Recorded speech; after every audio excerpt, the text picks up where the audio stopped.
Today, we are on the mean streets of Flagstaff, Arizona.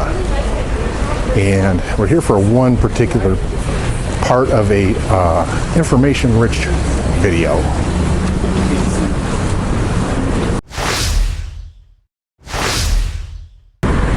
So behind me you see the Babbitt Brothers building, and that is part of today's little adventure.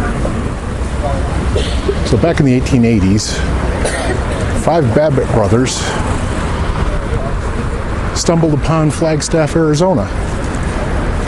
This is one of the benefits they brought to Flagstaff, Arizona, the Babbitt Brothers building. Right now the downstairs offers a variety of outfitter type items. But really, what the Babbitt brothers brought was commerce and investment.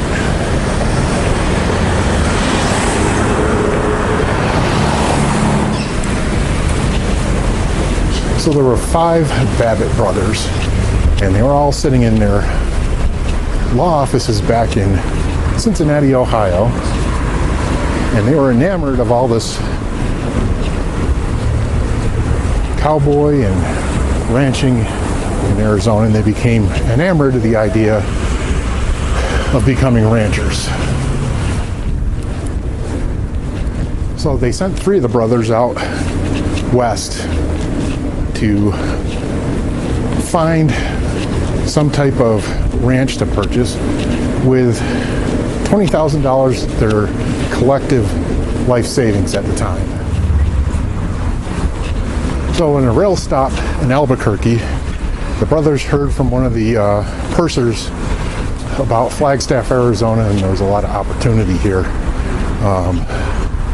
So from Albuquerque, they headed further west to Flagstaff. So the 3 brothers arrived right behind me at the rail station, except it didn't look like that. It was just a converted boxcar, and most of Flagstaff had just burned 3 weeks before. So Flagstaff really didn't put on its best face, or couldn't put on its best face at the arrival of the Babbitt brothers. However, one of them was pretty fond of the place and saw a great opportunity here. So they sent one brother back home. 2 of them stayed here to search for a ranch to buy. And just east of here, they purchased a ranch. And that was the start of a lot of commerce. And that was just the first ranch. What they ended up doing was almost partnerships with ranch. They had become prosperous here, and they were growing their money, and they would partner up with ranchers here that showed promise, and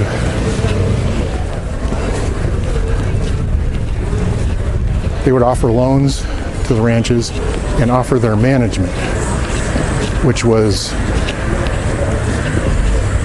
seemingly the best way to go. If you're a rancher, you need money, and a lot of the times you needed some management. They didn't want to mend fences. They didn't want to herd cattle. They wanted the cowboys and the ranchers to do the operation, and they would manage the property.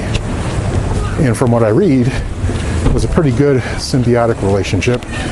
They ended up owning like 30 ranches or so, something like that. So one of the first decisions to come back from Cincinnati after the ranch was purchased and the ranching business was going well was to diversify.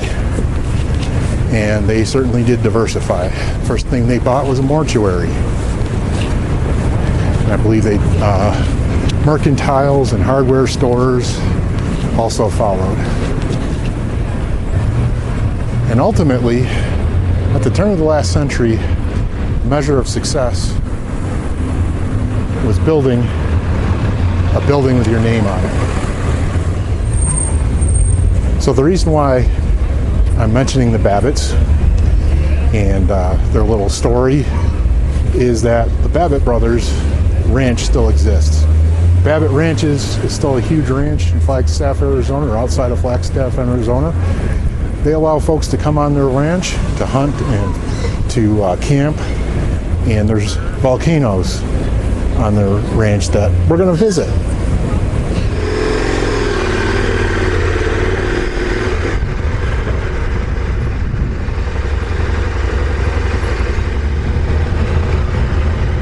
So we're gonna head out of Flagstaff and head east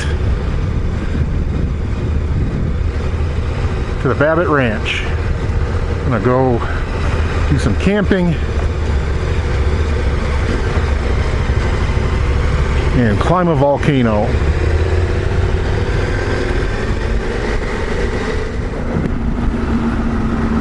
Now, seeing as how we're on Route 66, maybe we should try a Route 66-ish diner.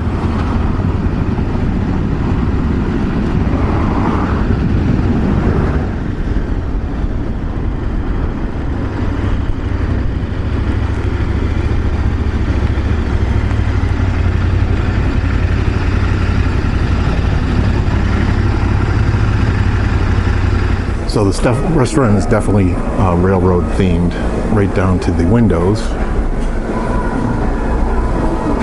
They have a great view of the railroad tracks, which is pretty neat. I'm sitting in the far corner, but it's kind of a neat little restaurant. There's railroad signs, and coming around the bend at the very top is a electric train. You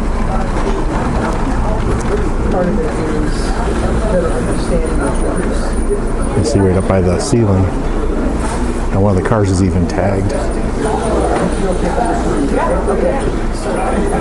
So we ended up getting fish tacos and fries. See how this goes. So the tacos were pretty good. I wouldn't say the best I ever had. Kind of a neat little restaurant. Good to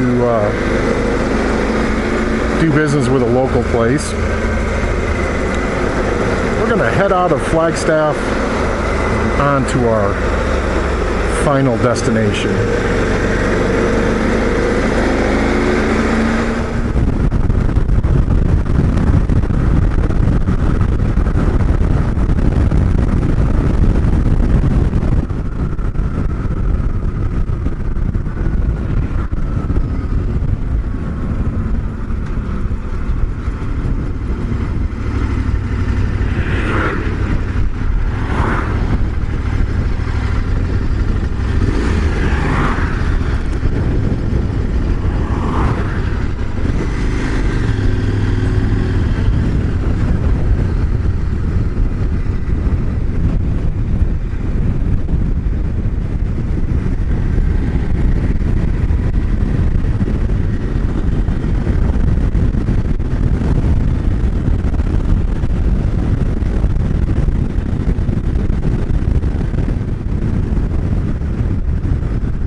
So this is Babbitt Ranch. Consists of like 40,000 acres or so.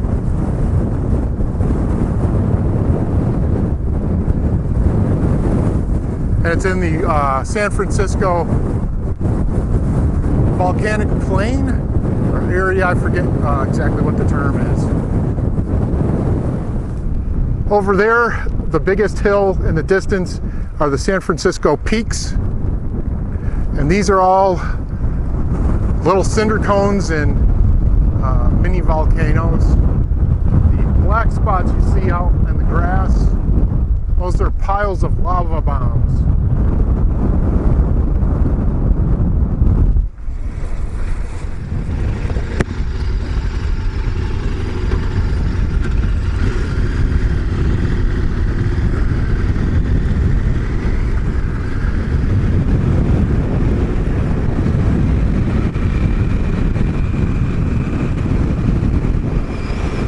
So to wrap up the Babbitt part of this story, Babbitt's lived until the 1920s, and I'm not sure, the ranch is still in private ownership. I'm not sure if it's any part of their family or not. But it's open to the public, which is a good thing. A lot of these ranches are closed and gated off. But they allow you to come out here and look at the volcanoes, the cinder cones, and hunt and camp and ride on the ranch roads. They have universities come out here and study the volcanic activity and entomology and wildlife and all that stuff. And what the Babbitt Ranch in modern times is famous for is a colt sale every year in July. It's around mid-July. From what I understand, they sell a pretty good lot of horse flesh.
This massive hill you see behind the bike is SP Crater. I'll probably tell you what SP stands for later.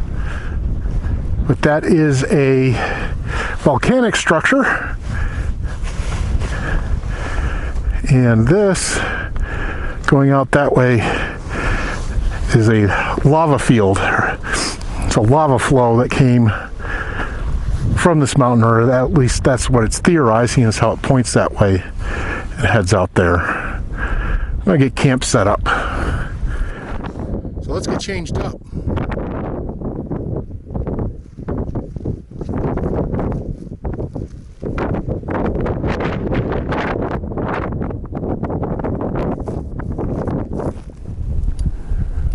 All right, I got my hiking gear on. Sure hope you can hear me. The wind's pretty bad, so if I can't get a whole lot of voice in, maybe it'll be just music and a few of the scenes. So we're gonna head up there now. We got about 2 hours and a half to get to the top and come back down before it gets dark.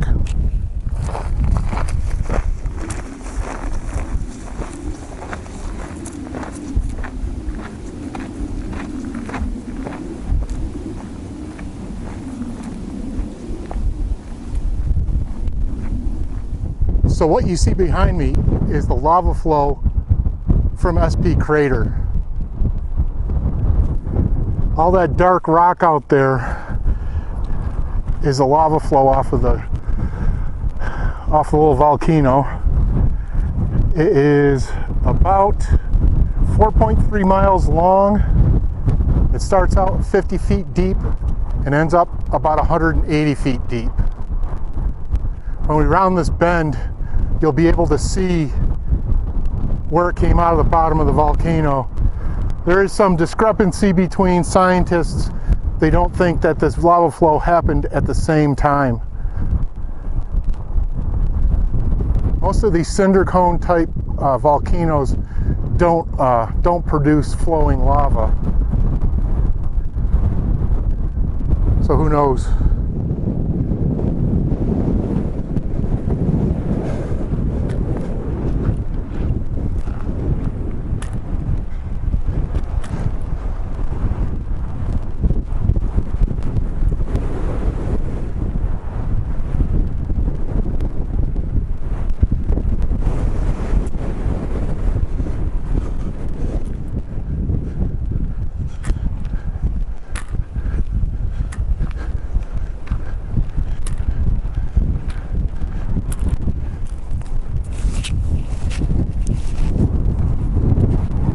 So I'm sure there's a name for this,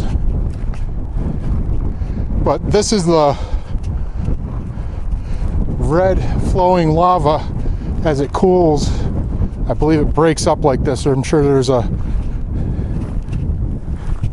name for it. I think it's basalt. I'm not 100% sure. Let me check for snakes. But this right here, very dense rock. There's 4 miles of it just like this, and it gets deeper.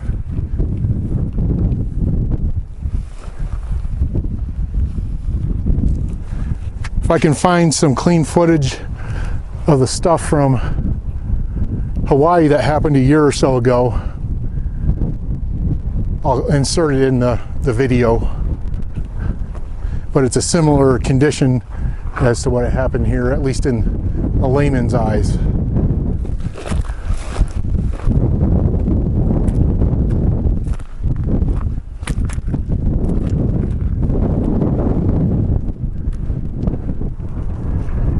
So earlier there was a research group parked over there. It looks like a leftover still there. But SP crater is 800 feet tall. This is another crater that's decomposed and has started to slide down. They're kind of joined together. We're going to take this road up there. There's no longer any vehicular traffic. It's an old ranch road. We're going to take that up. That'll get us about, I think that gets us about 400 feet maybe, and another 400 feet to the top.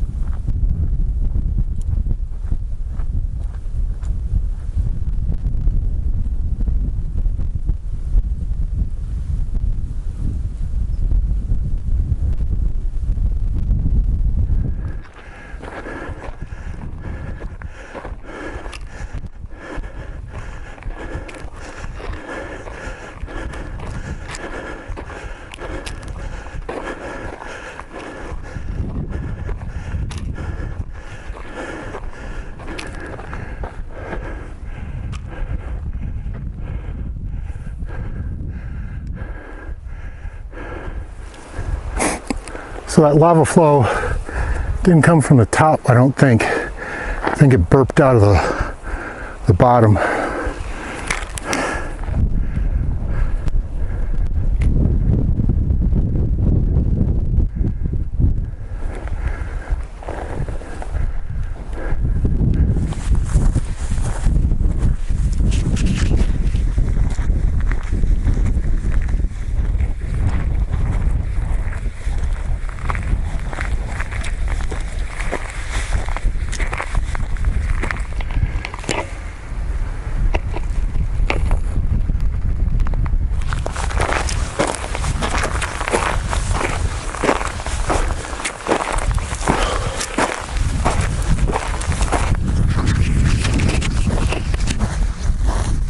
So this is about as close as we've gotten so far to the crater.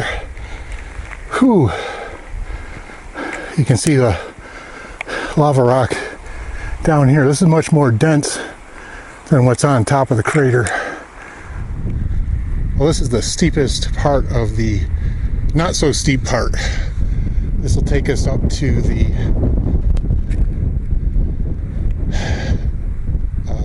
western slope, which is the smallest and least steep slope of the crater.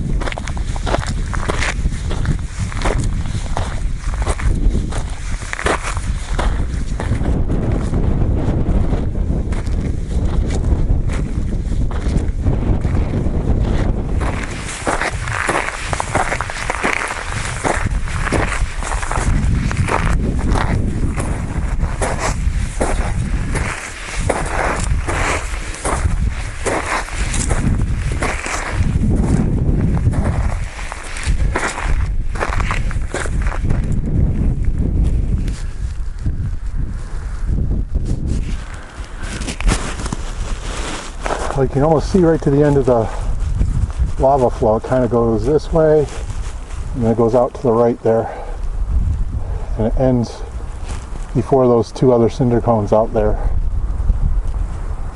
Kind of pools up out at the end. I'm assuming maybe that's where it got some type of resistance. I don't know. When you look at it on Google Earth in that 2D, it almost looks like this is a smoke cloud coming out of the top of the cinder hill.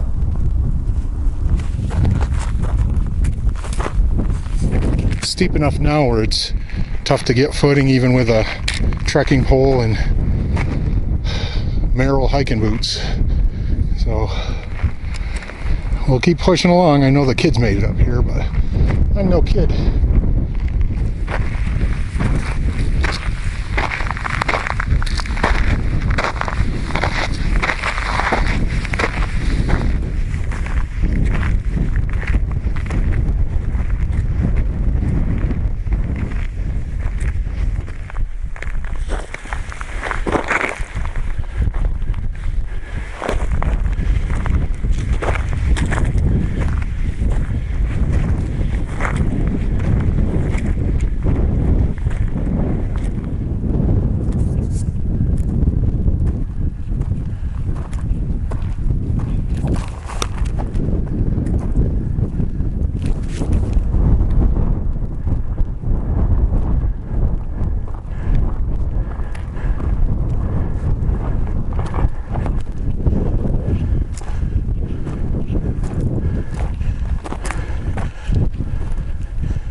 So I've reached pretty much a flat spot as you can get up here, and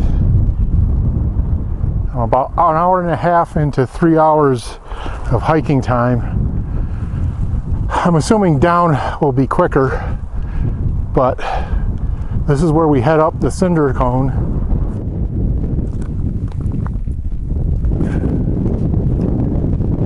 It goes right up the side there. I'm going to try to make it up there. I don't know if I got enough wind left in me or not. We're approaching 7,000 feet, and it's been pretty much straight up. I'm sure the camera doesn't get it, but I do.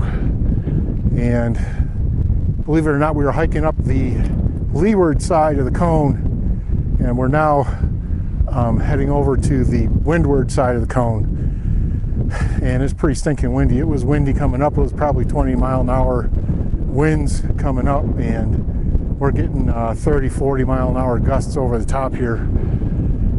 So I'm going to do the best I can to get up there. If I can't, I can't. At least I've gotten this far. So we got some awesome views of the lava flow, and we'll see if we can't get up the top of this thing.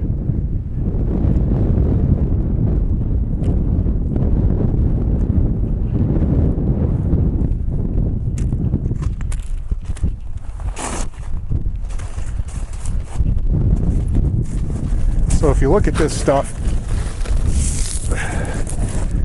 it's kind of all granulated.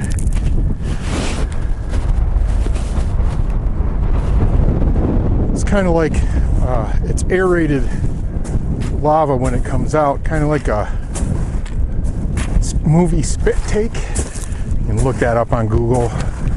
Basically, you take a mouthful of liquid and put it to the front of your mouth, put pressure behind it, and push it out through your lips high pressure wise, and it makes it aerate. Kind of the same thing, only different.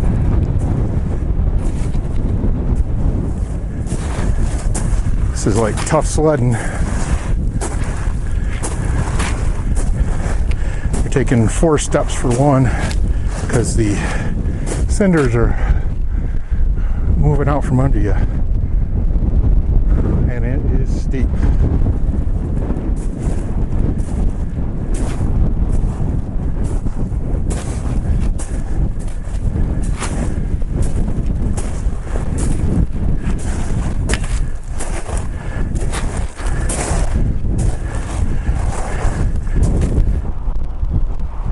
So this is the crater that's just off to the west that kind of melds into this one.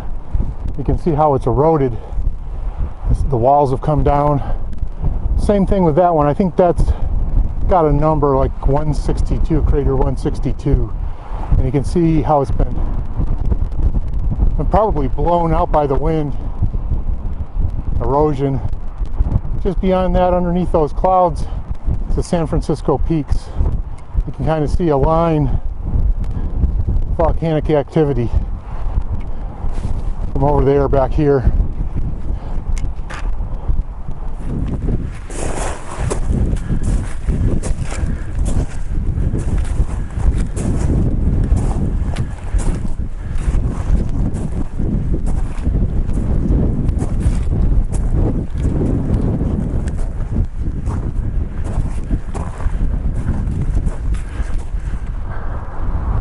So the San Francisco volcanic field starts to the west 6 million years ago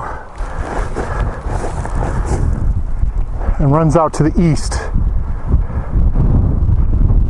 I believe in that direction to about 10,000 years ago, and way off in the northeasterly direction they suspect more volcanic activity to happen in the future. They don't really say when. This is where we start going straight up.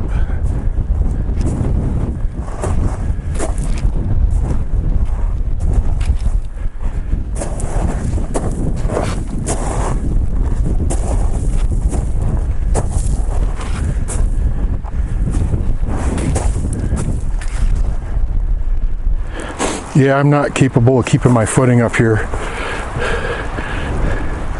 And I'm all by myself. So I'm turning around.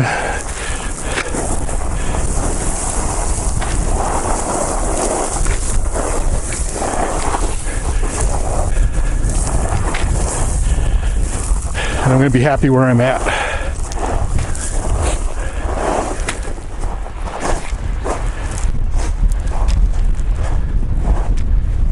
When I get back to this first landing here, I'll fill you in on SP Crater. This right here is a lava bomb, I'm pretty sure. These get ejected from volcanoes. It may be, this looks more like an oozing pattern. Not really sure, I'm not a geologist. I'm gonna go sit on this rock here.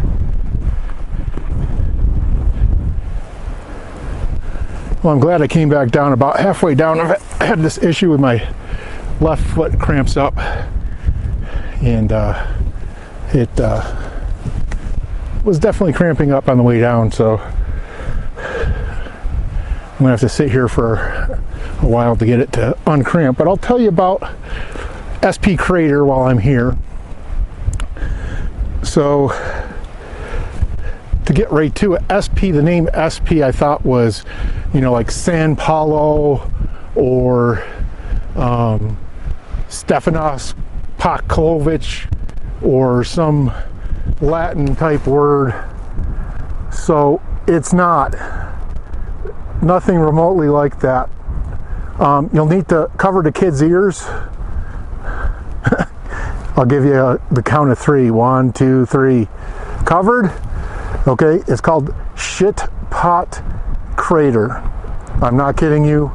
That's what it's called.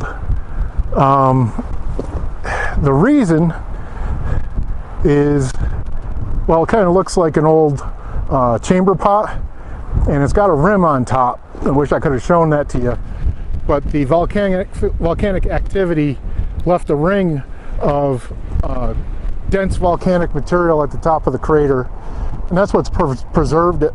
It's kept it from being blown away by this wind and rain and stuff like that. The crater itself, from what I can see, all the official stuff still says 71,000 years ago the eruption occurred to my left here in SP Crater, and I've seen other estimates at like 50,000, and I found one, I can't find it again. Someone recently wrote a paper that was only like 2,000 years old. I'm not sure, I don't know, but it's definitely quite the deal. It's 820 feet tall, and the inside, down into the inside of it, is about 440 feet measured by Google Earth.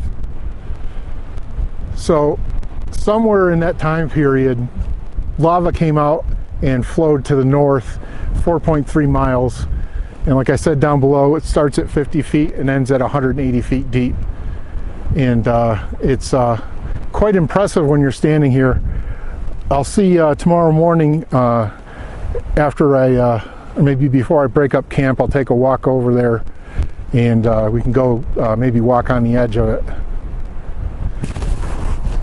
All right, we're going to endeavor to get back down this hill.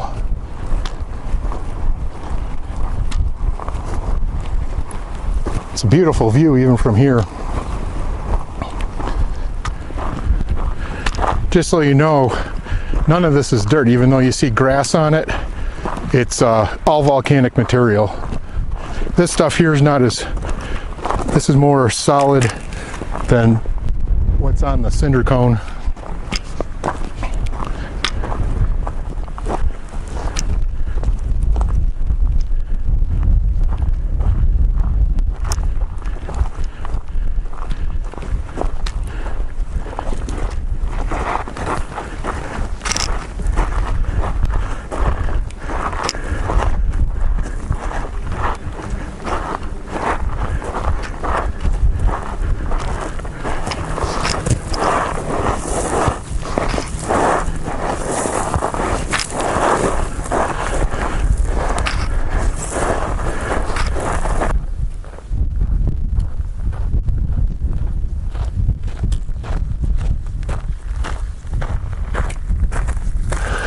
Now you got about a mile truck back to the biking camp. So this type of volcano, I don't believe, it doesn't erupt with a explosive Mount St. Helens type of explosion. I think it probably gives fair warning. Starts with a little sputter. Probably had been a hot spot here for years, and it started to fully erupt. I don't know how many years it took to build that up, but then this flow probably happened over several years, and it was probably pretty much flow moving from what I could gather watching the events in Hawaii. We'll be camping in the shadow volcano this evening, and just make out the bike and the tent over there.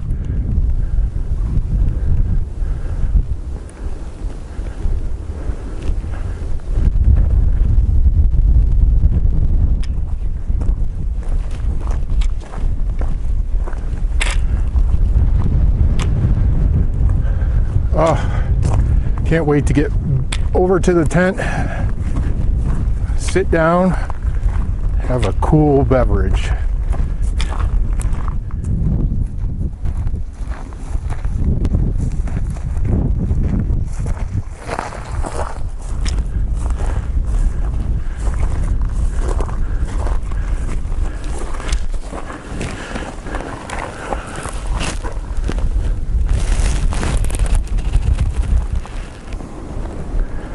So the wind's coming from my back. That was the only thing the weather guessers were right about, which I'm glad of.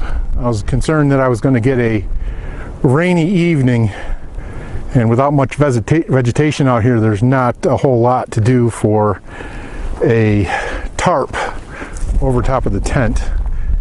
And besides, the wind was a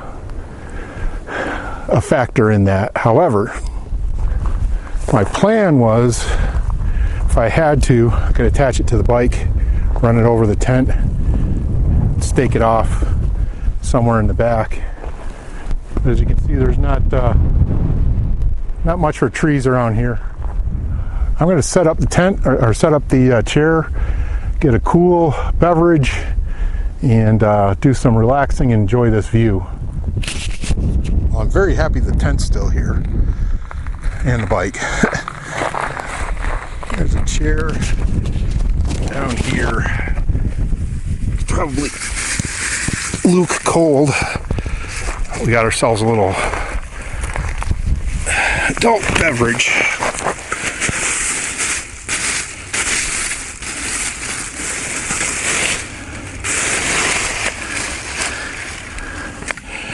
Yeah, it's about warm, but what can you do? Didn't have much of a choice at the convenience store I stopped at, and I'm not much for beer, but what the heck, give it a shot. Whoa. I guess the trail was a little rougher than I thought. I didn't even take it up the hill with me. Oh well, we'll let that settle down and have some frothy beer.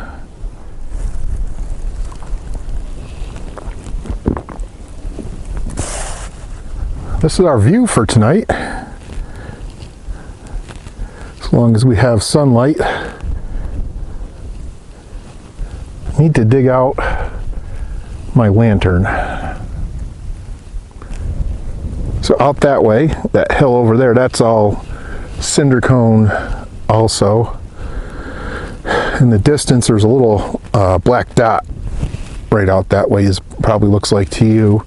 That's another one. So the volcanic field goes that way, as far as I know. And you got to remember, the Earth's crust is constantly moving. So that's why these things, I'm guessing, that's why these things are in a line. But behind me, right behind the camera, is San Francisco Peaks. That was the largest volcano in this field. That had an explosive eruption a very long time ago. I believe that's the start of the field, or somewhere near the start of it. Look at over there. There's one lone puffy cloud. He looks lonely. So I probably shouldn't speak too loudly, but the wind has somewhat subsided. Just as I say that, it starts to pick up again. But it has subsided overall, which is a very good thing. I won't have to have the tent buffeting my face all night long. I'm not really terribly hungry. I don't know what I'm going to do. I got some meals, dried meals, Mountain House stuff. I don't know if I'm going to cook that up or not. Those little fish tacos I had that weren't too bad may have filled me up for the day. Not sure. So I definitely say that this was is still a cattle ranch. There's some evidence. Petrified cow poop right over there. There's a few of them around here. I haven't seen any cattle though. I believe that ridge line you see over there, where has the clouds above it, that is the Kaibab Plateau, if I'm not mistaken. The Grand Canyon is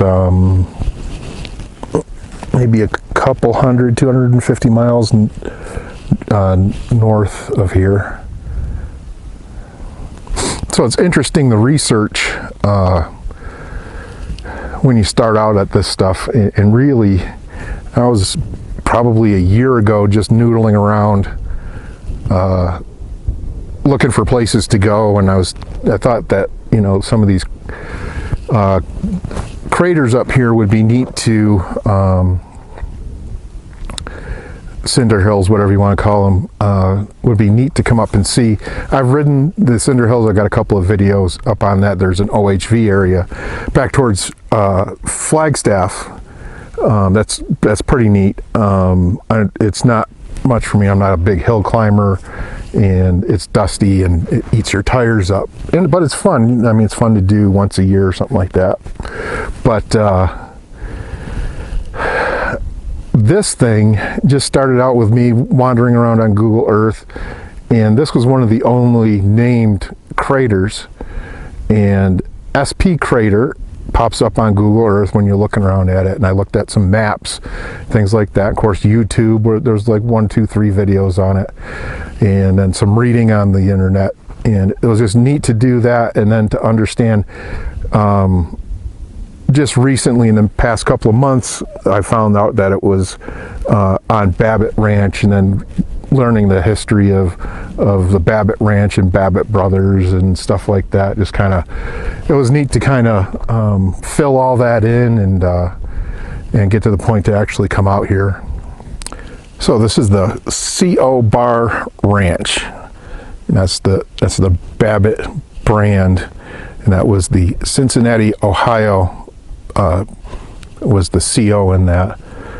But from what I understand, the family still owns this ranch. There's like 507 members of the extended family still. They had a reunion or something like that some years ago up here in Flagstaff. But one of the grandchildren was governor of Arizona. I don't know much about the politics of the whole thing, but it's kind of an interesting story in any way.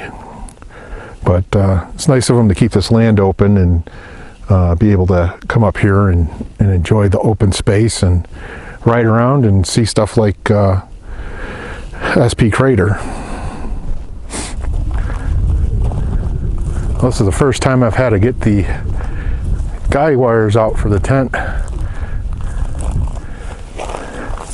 The wind's kind of blowing this way, so seems to be pretty stable even in these gusts.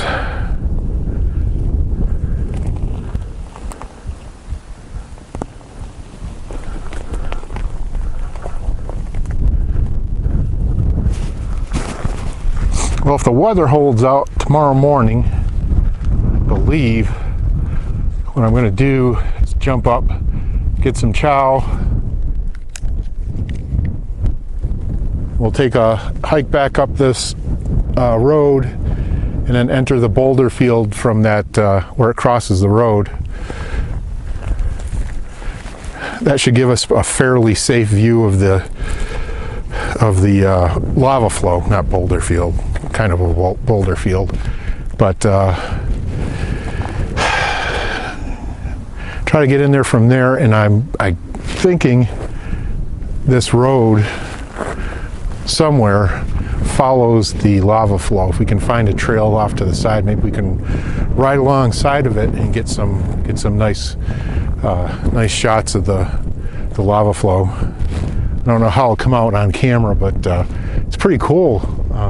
Just the dark brown chunky rock, and I mean it definitely is a drop off. I don't know if that's really transmutatable on camera or not.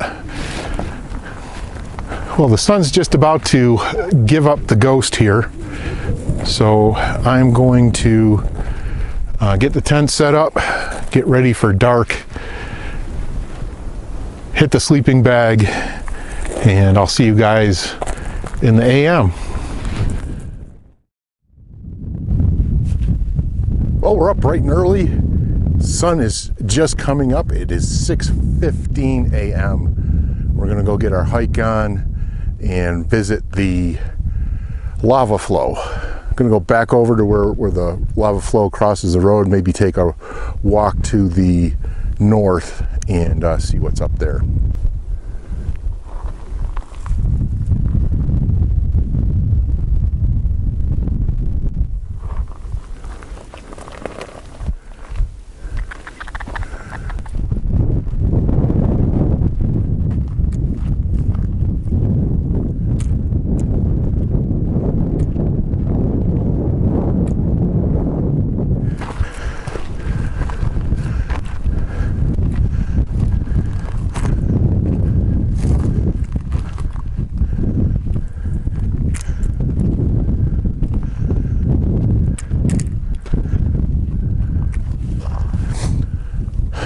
very striking landscape. It's all this kind of rock, lava rock. I'm sure there's a technical name for it. I don't even know if anybody hikes down there or if you can. You can if you want to. There's no restrictions, but I'm not sure what the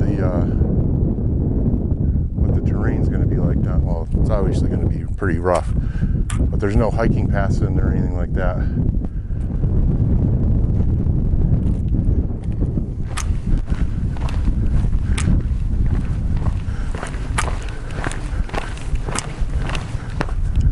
So the further you get out in this lava flow, the more continuous or contiguous this lava rock is. So what I'm guessing, because it's so abbreviated out here, is that erosion from the top has come down and filled in between the low spots. That's why you're getting grass in between.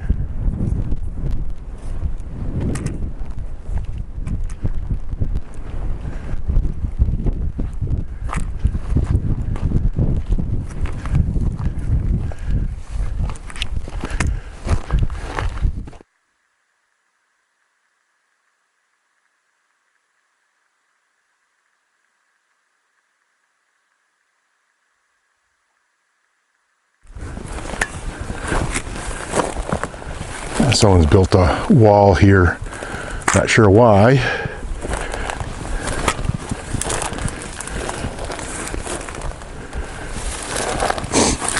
Need to be careful of snakes. So this is the more natural form of the material, and you can see where there was an actual flow to it, and it kind of pulled apart and cracked. If you kind of look right here, kind of flows down, and all these rocks are separate, but they've pulled apart, cracked, or whatever as they cooled. Same kind of thing with this. You can even see that little bump there was like pushed up and then kind of broke apart. Let's see how far we can get. It's pretty wasn't built for people, that's for sure.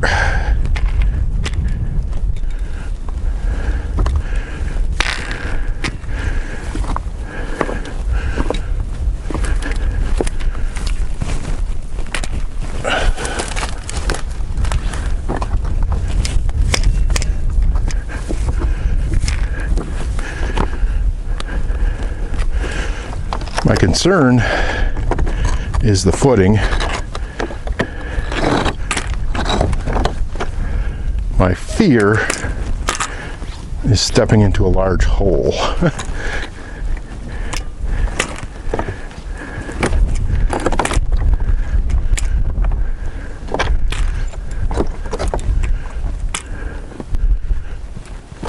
Yeah, it's a pretty deep wash right there. It's about 3 or 4 feet down below the top of that vegetation. We can see that. I don't know if you can see, but what I can make out is there was a washout here of lava. So it looks like this stuff got pushed up to the side and maybe there was a flow going that way.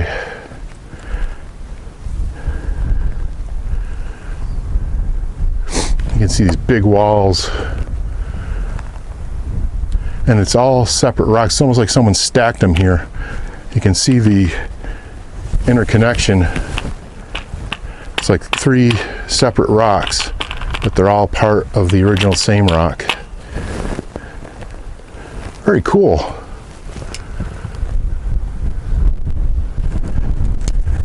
I think there's about 4 miles of the same. I'm going to turn around and head back in.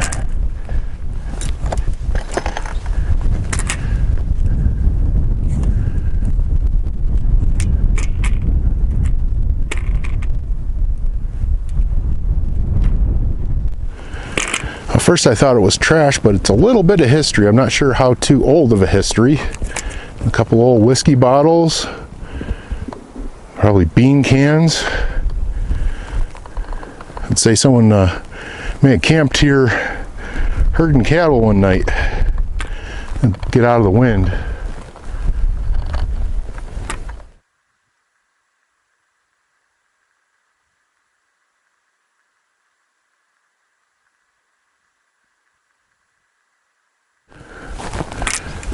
All right, we're gonna beat feet back to the bike and get packed up and on the road. Get home for supper time.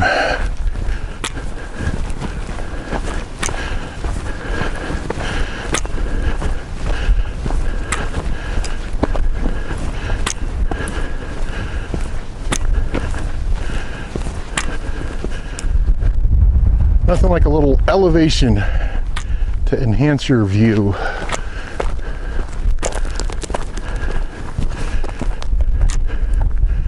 Very pretty.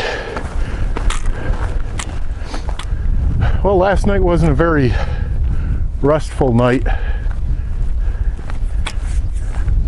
You could hear, I specifically camped on the leeward side of the cinder cone, but the windward side is the wind is constant. And last night you could actually hear when the wind broke around from the other side, you could actually hear it come around, and you would hear the gusts. It would come over in big gusts of wind, and it was almost like a headwaters of a flood coming down, because you could hear it, come down and just rail the tent. And spent 5 minutes every hour with the tent on top of my face, and even with the guy wires on the tent, it was probably 40-50 mile an hour gusts. And every time it did that, I got to the point where I could sleep through it, but every time the tent would shake, I've got a lantern attached to the top of the tent. Every time the wind would shake the tent strongly enough, it would drop it was like a pull down lantern, and it would turn the lantern on and wake me up. Freaked me out a little bit first couple times it happened. Thought the aliens were coming.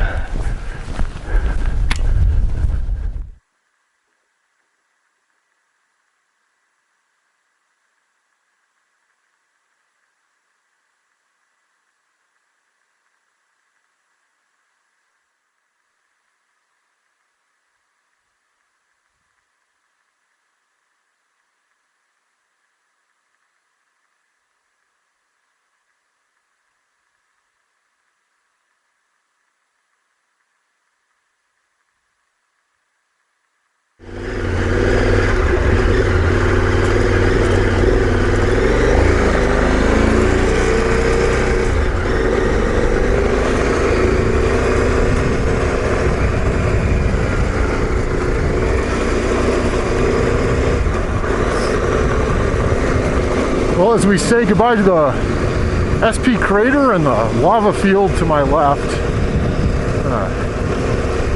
head out this ranch road and head back towards Flagstaff, get some fuel, and head home.